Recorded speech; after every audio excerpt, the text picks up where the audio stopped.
अस्सलाम वालेकुम। मेरा नाम डॉक्टर शहबाज अहमद काजी है और मैं एक वैस्कुलर इंटरवेंशनल रेडियोलॉजिस्ट हूँ। आज हमारी डिस्कशन है एक्यूट डीवीटी। डीवीटी जिसको हम डी वेनस थ्रोम्बोसिस कहते हैं, ये दो तरह की होती हैं, ठीक है ना। एक होती है इसको हम कहते हैं एक्यूट डीवीटी और एक हम कहते हैं इसको क्रोनिक डीवीटी। एक्यूट डीवीटी वो होती है जिसके अंदर किसी भी मरीज़ को किसी भी वजह से प्रोवोक या प्रोवोक का मतलब होता है कोई ना कोई इसका पेशेंट को कोई एक्यूट कॉज होती है, कोई वजह होती है जिसकी जिस जैसा कि ख़वातीन जो होती हैं जो कॉन्ट्रासेप्टिव पिल्स खाती हैं अपनी प्रेगनेंसी को से बचने के लिए, उसकी वजह से उनको जो होती है उनकी कॉन्ट्रासेप्टिव पिल्स की वजह से उनको डीवीटी के चांसेस जो होते हैं उनको ज़्यादा होते हैं। या कोई पेशेंट है जिसको किसी ब्लड डिसऑर्डर्स है, जिसको सिस्ट एंटीफॉस्फोलिपिड सिंड्रोम है या प्रोटीन सी है या प्रोटीन एस है या किसी भी एक थ्रोम्बोफीलिया, यानी कि वो ऐसे फैक्टर्स जिसमें ब्लड के अंदर वो टेंडेंसी हो जिससे पेशेंट को डीवीटी होने के चांसेस होती हैं, यानी पेशेंट के खून थिक होने के चांसेस होती हैं, उसकी वजह से कोई एक्यूट डीवीटी हो जाए। तो एक्यूट डीवीटी होती है आम तौर पे जो तकरीबन किसी पेशेंट को अगर डीवीटी हो, एकदम स्वेलिंग हो जाए टांग के अंदर, तो तकरीबन यूजुअली 2 वीक्स के अंदर उसको जो है उसको उस एक्यूट थ्रोम्बस को, यानी वो फ्रेश थ्रोम्बस है, उस क्लॉट को निकाला जा सकता है, उसको रिजॉल्व किया जा सकता है अगर वो फ्रेश थ्रोम्बस हो। अगर वो एक दफ़ा अगर वो क्रॉनिक थ्रोम्बस बन जाएगा तो वो फिर वो थ्रोम्बस जो है वेन से नहीं निकाला जा सकता। फिर वो फाइब्रोसिस हो जाएगी, यानी कि वो सिकुड़ जाएगा वेन, और वो सारी की सारी वेन जो है बंद हो जाएगी, जिसके नतीजे में इसके मुख्तलिफ कॉम्प्लिकेशंस जो हम डीवीटी के पेशेंट्स को देखते हैं, जिसको हम पोस्ट थ्रोम्बोटिक सिंड्रोम या पोस्ट फ्लेबैटिक सिंड्रोम कहते हैं। स्पेशली पाकिस्तान के अंदर जो मेजॉरिटी पेशेंट्स मेरे पास आते हैं वो सारे के सारे वो पेशेंट्स आते हैं जिनको डीवीटी हो चुकी होती है, जिनको 1 साल 2 साल 4 साल 5 साल 10 साल उनको डीवीटी हो चुकी होती है, और डीवीटी के बाद वो उनकी जो डीवीटी की जो कॉम्प्लिकेशंस होती हैं, जिनको हम पोस्ट फ्लेबैटिक सिंड्रोम या पोस्ट थ्रोम्बोटिक सिंड्रोम कहते हैं, जिसके साथ उनकी टांगों के कलर चेंज हो चुका होता है, टांगें जो होती हैं सूजी होती हैं, टांगों के अंदर ज़ख़म होते हैं, वुंड अल्सर होते हैं, नॉन हीलिंग अल्सर होते हैं, अल्सर हील नहीं कर पाते हैं। ना मरीज़ को कुछ पता होता है कि उसकी केयर कैसे करनी है, ना उसको ये पता होता है कि इसकी फर्दर कॉम्प्लिकेशंस क्या होती हैं, यानी कि कितना % चांस होता है पेशेंट को कि अगर सेकंड टाइम उसको डीवीटी होगा तो वो उसकी जानलेवा भी हो सकती है, अगर वो उसका क्लॉट जो है चेस्ट में जाके फंस जाए। और बहुत सारे ऐसे मरीज़ भी होते हैं जिन्हें उनको पता होता है कि उन्होंने कौन सी मेडिकेशन खानी है, उन पता करने की दवाइयों को छोड़ देते हैं। एक केयरलेस एटीट्यूड है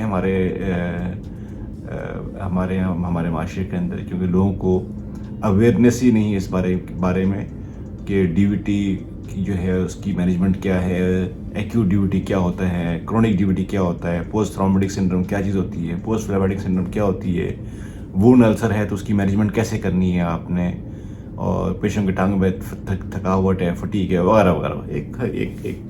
एक लंबी चौड़ी एक डिस्कशन है इसके अंदर। जो हमारी आज की डिस्कशन है वो एक्यूट थ्रोम्बोसिस की है।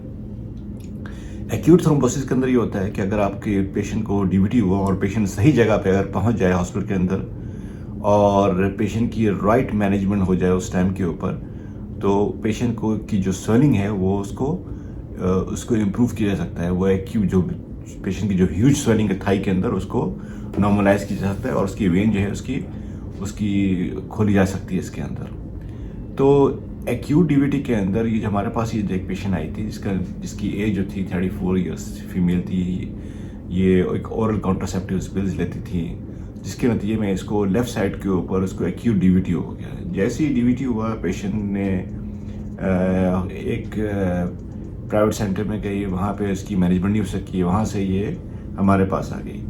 हमारे पास आने के बाद इसको हमने देखा और उसकी हमने एक पहले स्टेज के अंदर सबसे पहले हमने इसकी थ्रोम्बोलाइसिस की। हमने थ्रोम्बोलाइसिस जो होती है उसके अंदर हम एक कैथेटर डालते हैं टांग के टखने के पास से, और फिर वहाँ से एक हम थ्रोम्बोलाइटिक एजेंट होती है जिसको हम ऑल्टीपेस कहते हैं, वो तकरीबन हमने 24 घंटे जो है ना वो एक मेडिकेशन ड्रिप के ज़रिए उसकी जाती रही, ताकि उससे ये हो कि जो पेशेंट का जो जो थ्रोम्बस है यानी क्लॉट जो है वो सॉफ्ट हो जाए।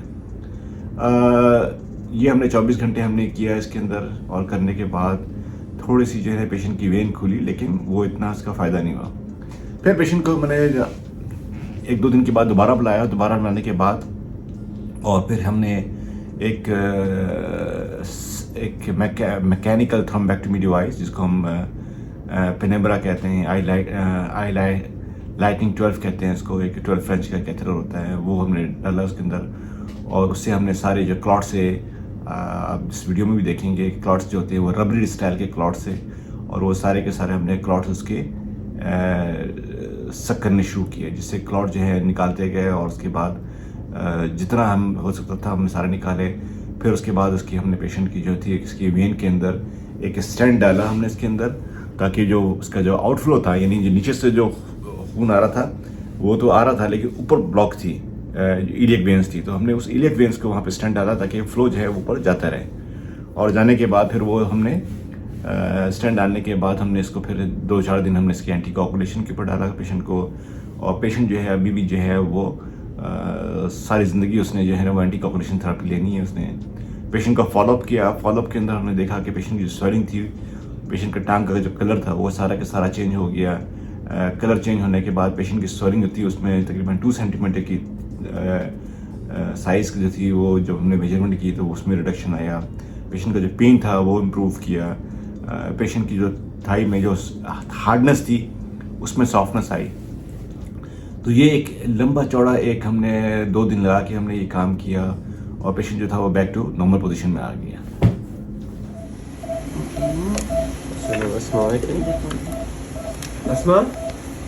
अस्मा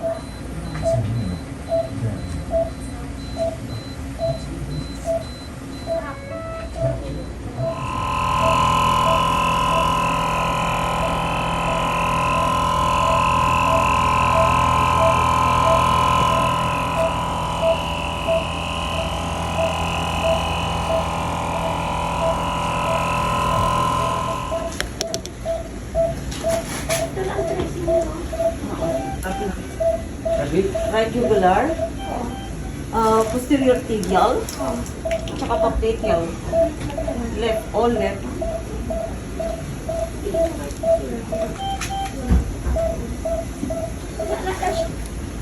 अस्मा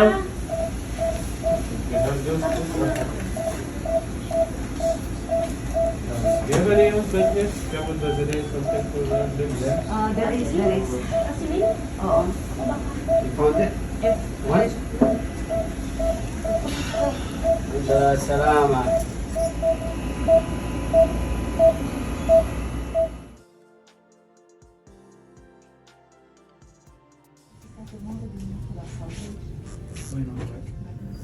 आपने ये केस देखा जिसके अंदर आपने देखा वो सारे जो क्लॉट्स है ये बिल्कुल जेली टाइप के क्लॉट्स हैं, यानी कि ये थोड़ा सा एक्यूट से थोड़ा सा हल्के से ऊपर की तरफ जा रहा था, यानी थोड़ा सा सब क्रॉनिक की टाइप की इशू थे इसके अंदर। बड़ा पेशेंट का हमने फॉलोअप किया, पेशेंट के फॉलोअप के अंदर पेशेंट की स्वेलिंग में बड़ी इंप्रूवमेंट आई, ये सारी चीज़ें हुई हैं। और ये बेसिकली केस इसलिए अच्छा हो गया कि केस जो है वो बिल्कुल एक्यूट स्टेज में पकड़ा गया, यानी कि वो विद इन सर्टेन डेज़ के अंदर पेशेंट को सिम्टम्स हुए, पेशेंट सही जगह पे पहुंचा, सही जगह में पहुंचने के बाद पेशेंट की डीवीटी प्लान मैनेजमेंट हुई, और जिसके नतीजे में पूरा जो है एक प्रोटोकॉल से हम गुजरे जिससे पेशेंट को हमने रिकवर किया और पेशेंट की इम्प्रूवमेंट हुई इसके अंदर। अगर ये हम नहीं करते तो पेशेंट को जो था इस कॉम्प्लिकेशन डीवीटी की बिल्कुल होती, और वो उसके बहुत असरात होते हैं, इसकी स्वेलिंग, और उसके बाद 1 साल के बाद उसके जो दूसरे कॉम्प्लिकेशन होती हैं पोस्ट ट्रॉमेटिक सिंड्रोम के, वो सारी चीज़ होती हैं। तो जो अवेयरनेस है, एजुकेशन जो है, इस आप लोगों को सिखाने की जो बात है तमाम पेशेंट्स को, कि अगर पेशेंट की डीवीटी हो और विद इन 14 डेज यानी कि बिल्कुल एक्यूट जैसी डीवीटी होती, एक पहले आपको शक हो पेशेंट की स्वेलिंग हुई है, उसको अल्ट्रासाउंड के ऊपर उसको डीवीटी आया है, उसको क्लॉट्स आया है, तो आपको सही जगह पे जाना है, आपको सही सेंटर पे आपने पहुंचना है, ये सबसे इम्पोर्टेंट है। अगर आप सही सेंटर में नहीं पहुंचेंगे, आप आम से या कार्डियोलॉजिस्ट के पास जाएंगे और उन्होंने आपको सिर्फ अगर कुछ नहीं करना, उन्होंने एक्सेप्ट मेडिकेशन दे देना है, या आपने किसी जनरल फिजिशियन को जाएंगे, उन्होंने आपको कोई एक्सेप्ट दे देंगे या पिक्सीबैन टैबलेट दे देंगे और वो कहेंगे पट्टी बांध दें जनाब, स्वेलिंग जो है वो इम्प्रूव हो जाएगी। ये तरीका नहीं है। तरीका ये है, इसका एक प्रॉपर वर्कअप है। यानी आपने ये सीखना है, अगर पेशेंट्स को जैसे ही डीवीटी होती है, उसके अल्ट्रासाउंड के अंदर अगर उसको डीवीटी क्लॉट आता है, फॉरन स्वेलिंग ये डीवीटी आई है, तो आपने सबसे पहला काम जो है पेशेंट के आपने राइट जगह पे जाना है आपने। अब वो राइट जगह जो है वो कहाँ पे है पाकिस्तान के अंदर, ये सबसे बड़ा मसला है ये। तो हम जो लाहौर के अंदर जो ये डेवलप कर रहे हैं, हम लाहौर के अंदर 2 सेंटर्स के अंदर हम डेवलप कर रहे हैं, जिसके अंदर एक हमीद लतीफ़ हॉस्पिटल और एक integrated medical centre IMC DHA Phase 5। ये 2 सेंटर हैं जहाँ पे हम ये एक्यूट डीवीटी की मैनेजमेंट को इश्यूज़ को हम सॉल्व करेंगे। जहाँ पे पेशेंट जो है अगर एक्यूट थ्रोम्बोसिस होती है पेशेंट की, जो अल्ट्रासाउंड पे प्रॉब्लम आती है, वहीं पे हमने पेशेंट को जो है ना उसको मैनेज करना है। पेशेंट्स की हमने थर्मोलाइसिस करनी है, पेशेंट्स की हमने स्टेंटिंग करनी है, ताकि पेशेंट की अगर ज़रूरत है स्टेंटिंग की ज़रूरत करेंगे, ताकि पेशेंट का डीवीटी जो है उसका मैनेज हो जाए, उसको रोका जाए उस टाइम में। ऐसा ना हो कि ये डीवीटी की अपनी कॉम्प्लिकेशन जो है ये आगे जाके प्रॉब्लम कर रहे, या फिर डीवीटी की वजह से पेशेंट को जो है उसके चेस्ट के अंदर पल्मोनरी एम्बोलिज्म हो। तो ये डीवीटी मैनेजमेंट जो है ना हमने करनी है हर सूरत के अंदर।